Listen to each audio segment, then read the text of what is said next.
எது இதுவோ உன் மௌனம் சொல்கின்ற எழுத்தில்லா ஓசைகள் என்னென்று நான் சொல்லுவேன்.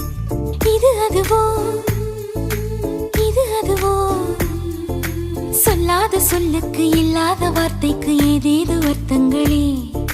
பெண் தோழன் நான், ஆண் தோழி நீ, நட்புக்குள் நம் காதல் வாழும்.